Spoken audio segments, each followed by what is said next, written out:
Good morning dear student. Subhash school सावा की online classes में आपका स्वागत है।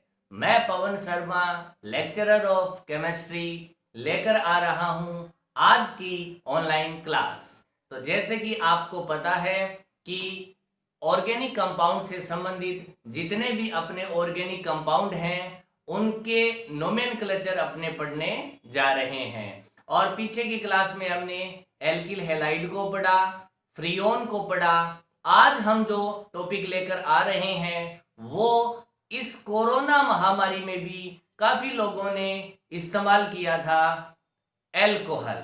एल्कोहल जो कि सैनिटाइजर, कोरोना वायरस से लड़ने के लिए, कोरोना वायरस को खत्म करने के लिए, उसके प्रभाव को कम करने के लिए हमने सैनिटाइजर का इस्तेमाल किया। सैनिटाइजर से बार बार हमने हाथ धोए। उसी सैनिटाइजर में एल्कोहल होता है और उस एल्कोहल की सहायता से हमने इतनी बड़ी महामारी को रोकने में कितना उसका इस्तेमाल किया है। तो दोस्तों, मित्रों और स्टूडेंट, आज हम उसी एल्कोहल के बारे में पढ़ने जा रहे हैं। तो एल्कोहल का हम यहाँ पर नोमेनक्लेचर पढ़ेंगे और एल्कोहल कितने प्रकार के होते हैं, कैसे कैसे होते हैं, उनकी क्लास आज हम शुरू करने जा रहे हैं। तो आइए शुरू करते हैं आज की क्लास। एक छोटा सा आपसे request, YouTube channel chemistry with Pawan sir को आप सब्सक्राइब कीजिए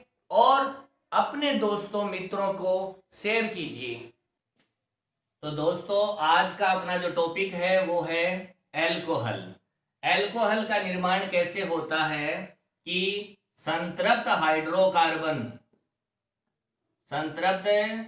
हाइड्रोकार्बन से एक या एक से अधिक हाइड्रोजन का प्रतिस्थापन जब OH समूह द्वारा हाइड्रोक्सिल समूह द्वारा करवा दिया जाता है तो बनने वाले यौगिक एल्कोहल कहलाते हैं।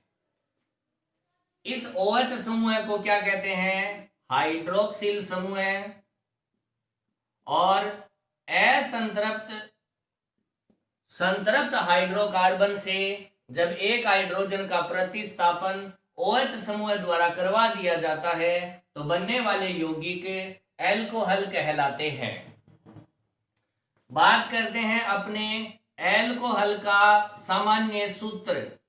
तो एल्कोहल का सामान्य सूत्र कैसे होगा कि हमने पहले लिया एल्केन RH, ये संतृप्त हाइड्रोकार्बन है और इस संतृप्त हाइड्रोकार्बन से इस H को हमने हटा दिया, प्रतिस्थापन करवा दिया। H का प्रतिस्थापन हमने OH समूह द्वारा करवा दिया तो बनने वाला यौगिक क्या होगा?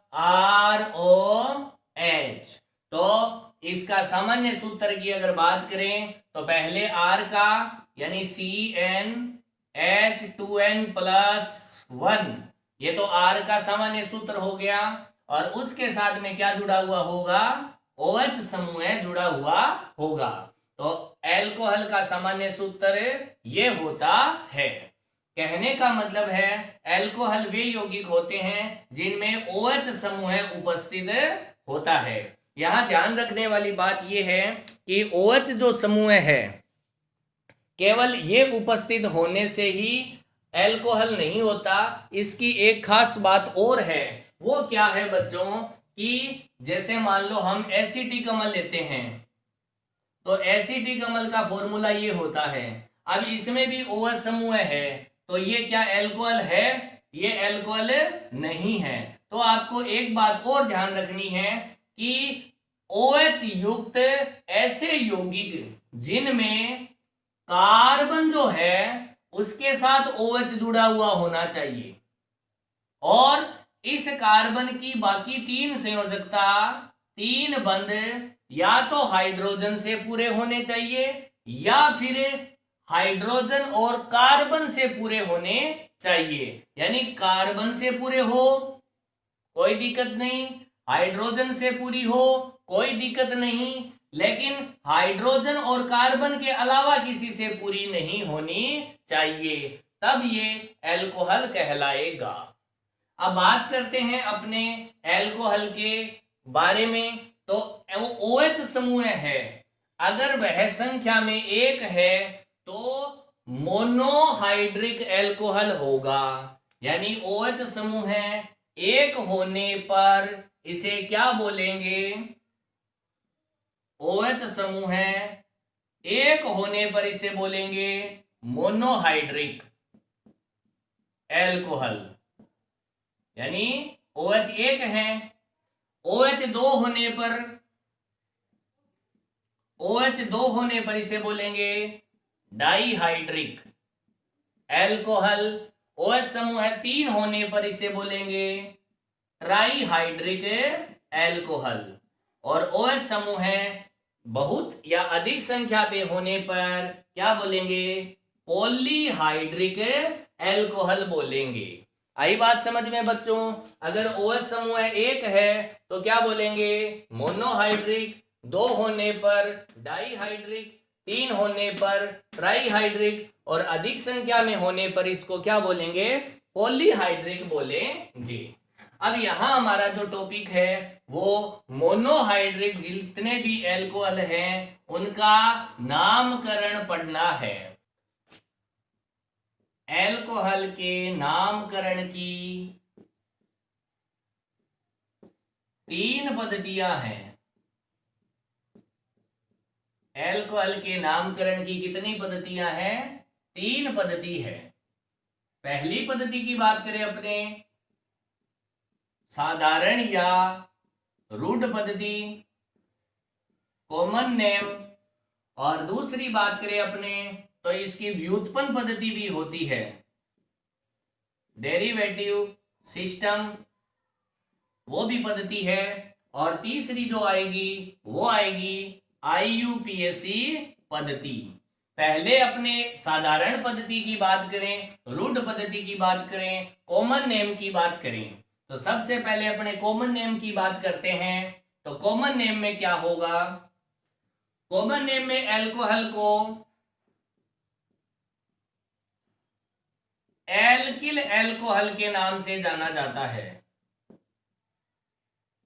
किस नाम से जाना जाता है? एल्किल एल्कोहल के नाम से जाना जाता है। यानी पहले आपको क्या देखना है? एल्किल समूह है, उस एल्किल समूह का आपने क्या लिख दिया? नाम, और पीछे शब्द क्या जोड़ना है आपको? एल्कोहल जोड़ना। जैसे मैं बात करता हूं CH3OH की, ठीक है? तो इसका साधारण नाम क्या होगा? पहले आपको एल्किल देखना है। एल्किल ये है, क्या नाम होता है इस एल्किल का? शाबाश, इसका नाम होता है मैथिल। और OH को क्या बोलना है? एल्कोहल। तो ये नाम हो जाएगा मैथिल एल्कोहल, ठीक है? ये हो जाएगा एल्किल, और एल्किल में ये कौन सा है? मैथाइल या मैथिल। और OH को लिखना है किससे? एल्कोहल से। तो मैथिल एल्कोहल। बात करें अपने C2H5OH की, तो इसका नाम होगा, तो पहले आपको इसका एल्किल का नाम लिखना है। ये एल्किल कौन सा है? शाबाश, एथिल। और इस OH को क्या बोलना है? एल्कोहल। क्या बन गया पूरा नाम? Ethyl alcohol. क्या बन गया पूरा नाम? Ethyl alcohol. अब यहां पर 3 कार्बन वाला ले अपने, ये वाला। तो 3 कार्बन वाले में मैंने आपको पीछे की क्लास में बताया था बच्चों कि 3 कार्बन वाले जो होते हैं उसमें 2 तरीके से एल्कील बनते हैं। एक तो बनता है नॉर्मल प्रोपिल और एक बनता है आइसोप्रोपिल। तो 3 कार्बन वाला मैं बनाता हूं ऐसे, एक तो इस तरीके से बनाते हैं अपने, ठीक है? और एक इस तरीके से बनाते हैं,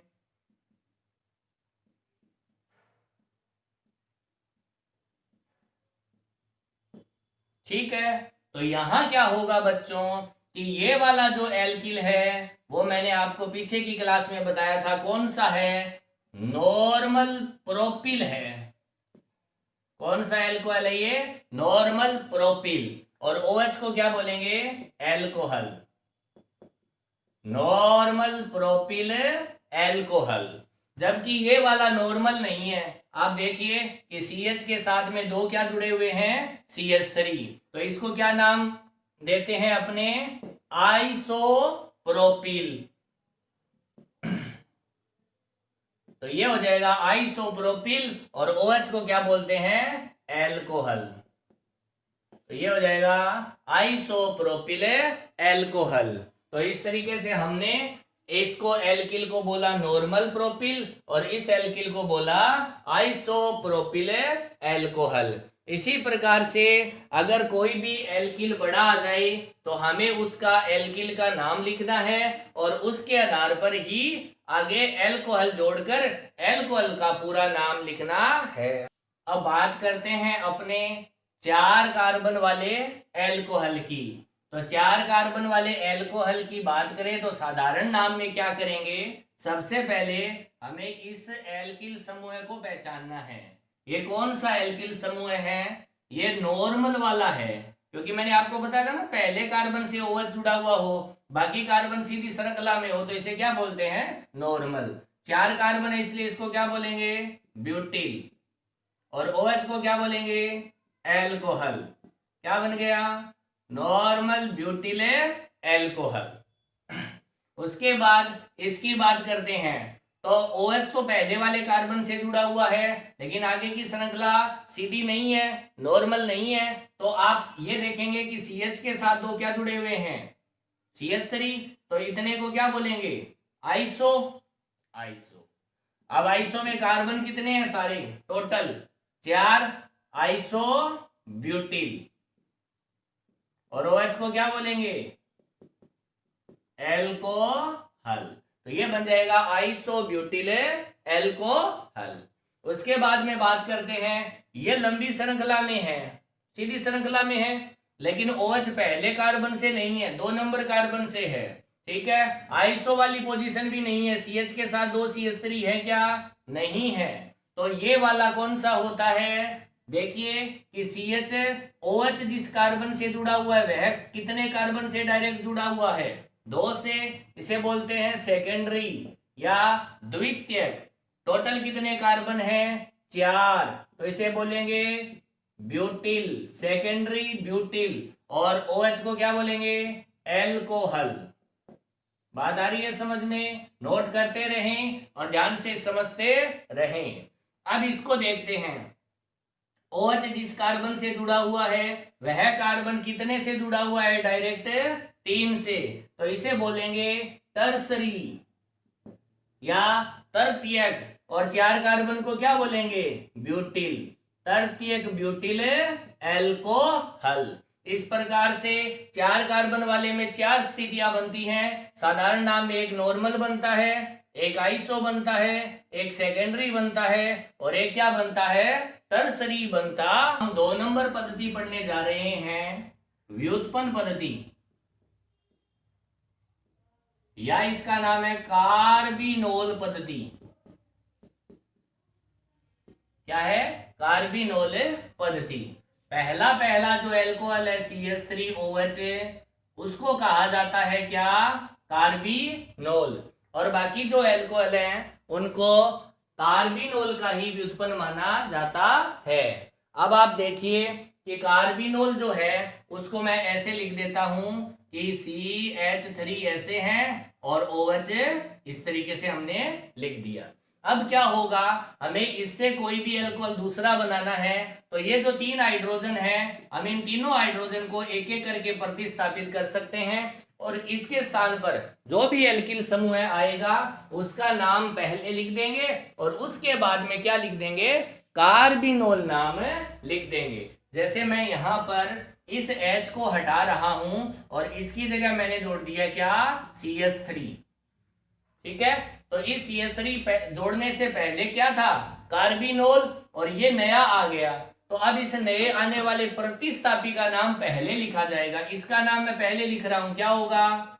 मैथिल। ठीक है। और इसको अगर छोड़ दिया जाए तो क्या बचा था, कार्बिनोल। क्या लिखेंगे, कार्बिनोल। ठीक है।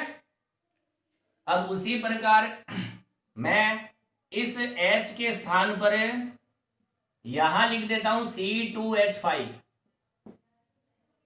इस H के स्थान पे मैंने क्या लिख दिया, यहां जो H था उसके स्थान पे मैंने लिख दिया C2H5। तो पहले इसका नाम लिखना है C2H5 का, ठीक है, क्योंकि हाइड्रोजन को प्रतिस्थापित यही तो कर रहा है। इसका नाम पहले आएगा क्या, एथिल। और ये जो ऊपर वाला बचा है ये क्या बचा है, कार्बिनोल, एथिल कार्बिनोल। ठीक है। इसी प्रकार हम एक और देखते हैं कि मैं यहां पर एक हाइड्रोजन का प्रतिस्थापन और कर देता हूं C2H5 के द्वारा। तो यहां देखिए क्या होगा कि जब हमने देखा कि CH3 के साथ OH होगा तो कार्बिनोल होगा, लेकिन दो हाइड्रोजन हट गए, प्रतिस्थापित हो गए, कौन आ गए, दो C2H5। तो दोनों C2H5 का नाम पहले लिखेंगे। दोनों C2H5 का पहले नाम लिखते हैं तो दो बार है एथिल, तो लिखेंगे डाई एथिल। और बचा हुआ क्या है, कार्बिनोल, डाई एथिल कार्बिनोल। ठीक है। इसी प्रकार मैं आपको एक नाम और समझा रहा हूं। जैसे मैं यहां पर एक लिख देता हूं CH3 और एक लिख देता हूं C2H5। एक एथिल लिख दिया मैंने और एक क्या लिख दिया, मैथिल। तो एक एथिल और एक क्या है, मैथिल। तो एथिल और मैथिल में पहले अल्फाबेट में कौन आता है, एथिल और मैथिल। पहले अल्फाबेट में कौन आएगा, ई। तो अपने पहले ई वाले का नाम लिखेंगे एथिल, फिर मैथिल, और ये बचा हुआ क्या रह गया, इतना इतना, कार्बिनोल। Ethyl Maithil carbinol. अब अपने जो पढ़ रहे थे सेकंड विधि नामकरण की व्युत्पन्न पद्धति, उसके अंदर हम 4 कार्बन युक्त यौगिकों का किस प्रकार से नामकरण करेंगे। तो देखिए कि मैंने आपको व्युत्पन्न पद्धति में बताया था कि व्युत्पन्न पद्धति में इन्हें कार्बिनोल का व्युत्पन्न माना जाता है, और कार्बिनोल का जो फॉर्मूला है वो ये होता है। अब आपको क्या करना है कि इन हाइड्रोजन को प्रतिस्थापन किया है हमने, और इन हाइड्रोजन का प्रतिस्थापन होगा, जो भी कोई आएगा उसके आधार पर नाम लिख देंगे और इतने इतने का नाम कार्बिनोल लिखा जाएगा। तो यही बात हम इसमें लागू करते हैं कि देखिए कि ये वाला जो है वो कार्बिनोल है। क्या है ये, कार्बिनोल। क्योंकि देखो CH2OH, इस हाइड्रोजन को हटा दिया गया है, किसके द्वारा, इसके द्वारा। ठीक है। और इस हाइड्रोजन की जगह ये आ गया, तो ये क्या है, 3 कार्बन वाला है, और 3 कार्बन वाला क्या कहलाता है, प्रोपिल। और है कैसा प्रोपिल, नॉर्मल प्रोपिल। ये हो जाएगा नॉर्मल प्रोपिल, इतना इतना। और ये वाला क्या कहलाएगा, कार्बिनोल।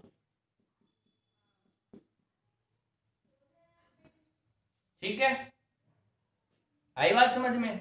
इसमें देखिए CH3OH को कार्बिनोल बोलते हैं, यहां CH2 तो है ये वाला, लेकिन ये हाइड्रोजन हटा दिया गया है, तो हम इतने इतने को तो क्या बोलेंगे, कार्बिनोल। और ये वाला जो है वो हाइड्रोजन के स्थान पर आया है, इसका नाम होता है आइसो। ये आइसो है, प्रोपिल है। आप कहेंगे सर प्रोपिल कैसे आया, 3 कार्बन है ना, तो इसलिए इसको प्रोपिल बोलेंगे। इतने इतने को हम बोलेंगे कार्बिनोल। ठीक है। इसी प्रकार इसमें देखिए, अब की बार CH के साथ OH है, CH के साथ OH है, ये दोनों हाइड्रोजन है ना, इन दोनों हाइड्रोजन को प्रतिस्थापित कर दिया गया है। तो इतना इतना ही बचा है बस, इतना इतना क्या कहलाएगा, कार्बिनोल। अब देखिए इसके साथ एक तो जुड़ा हुआ है मैथिल और एक जुड़ा हुआ है एथिल, ठीक है। तो आप यहां पर मैथिल और एथिल का नाम लिख दीजिए और आगे क्या लिख दीजिए, कार्बिनोल।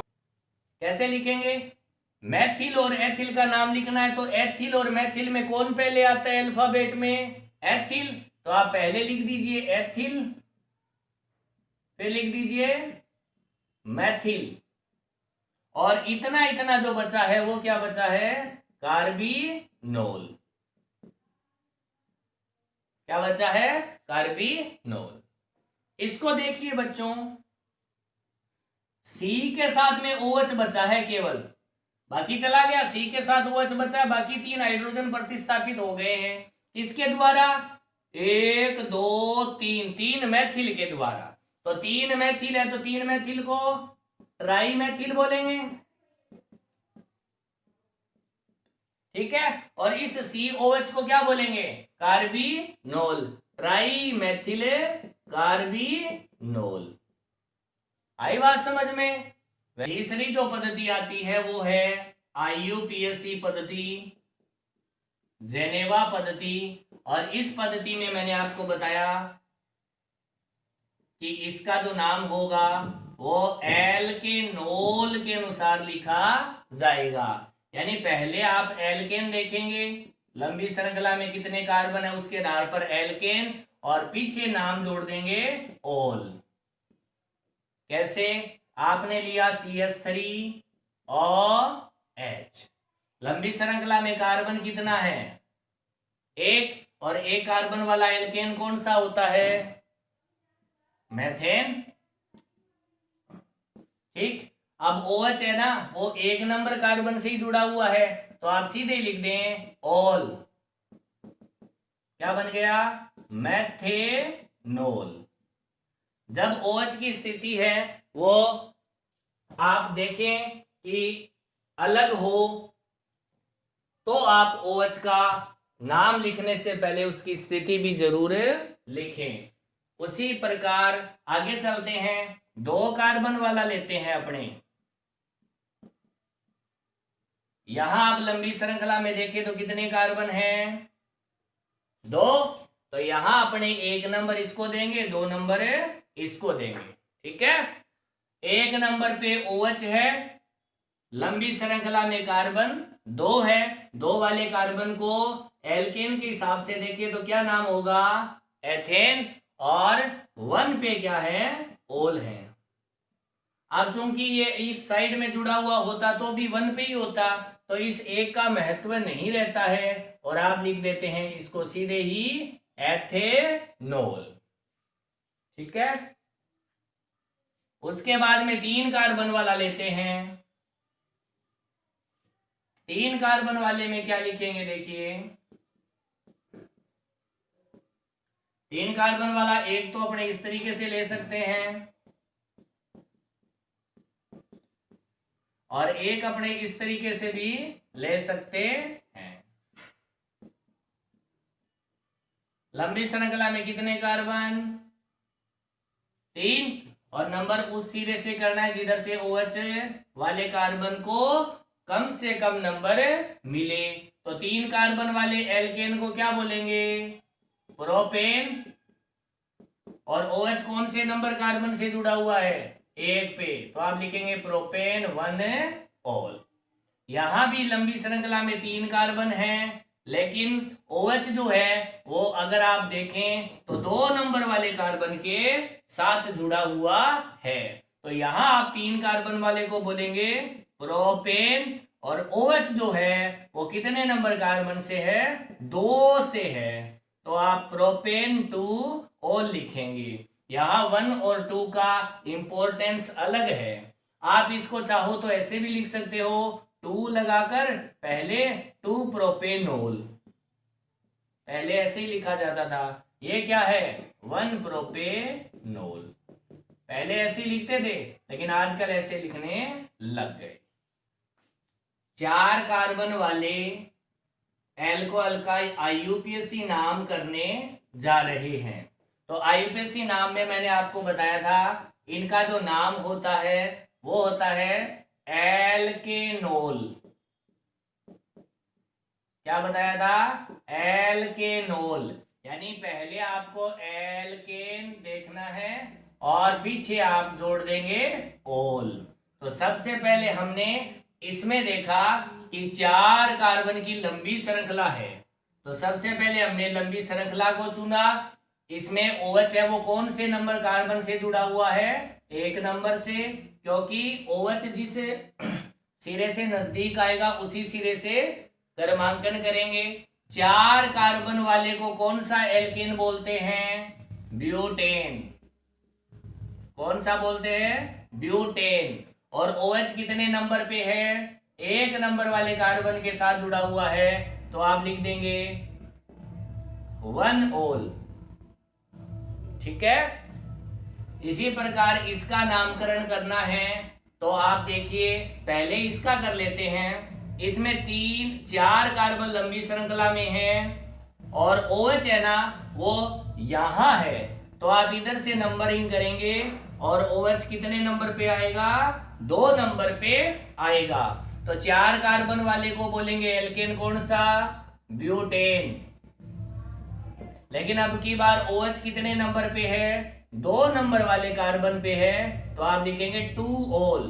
ब्यूटेन 2 ओल।